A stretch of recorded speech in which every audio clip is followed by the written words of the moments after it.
Welcome back my YouTube channel. Kum no ngin tip lada ka internet ya pi tong ngin ya pe ka long kum no lada pi ngau chung mun toy na kane ka video wanam glad ban share lam shaki parlok lane hayeng hasam jang pi wanam glad ro ban like share and subscribe ya kane ka channel aleng ya pe ya kane ka jing hikai.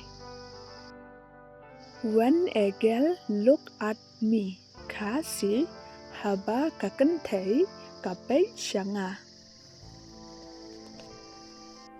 How will I know if she is interested in me? Kasi kumno ngantip lada kasngaw tanat niya nga. Let's have a look. Kasi tongin yapit. She will smile every time she look at you. Kasi kan sarke yapi man kapor haba kapit shapi.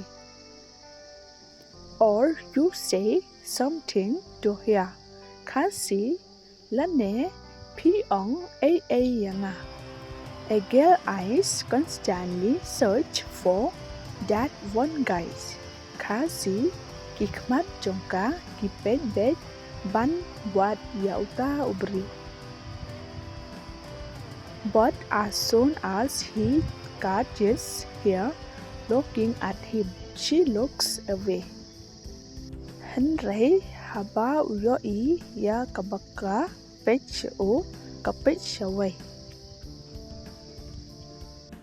Or pretends she was look at some things. Kasi lane kale menle ba kapet ya kie.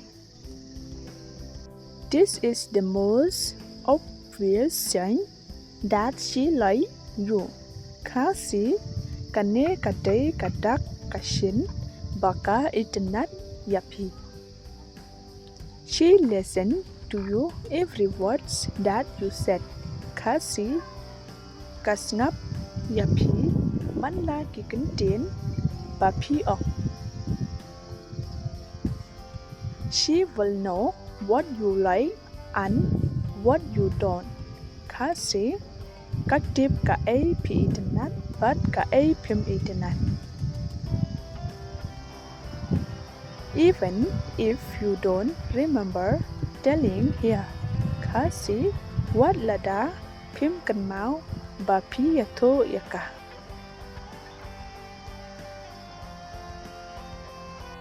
You will be ignored, but she will still try to get close to you. Kasi hinsa kentai henray kapersyang ban kam jan shapi. She will get jealous when you are talking to others girls. Kasi kan sa bishni yapi haba piyakran bat kiway kikantay. She asks for your opinion and actually she already know. Kasi kakali ya kajing sngaw jongpi but ha kajing shisha kalatip lupa.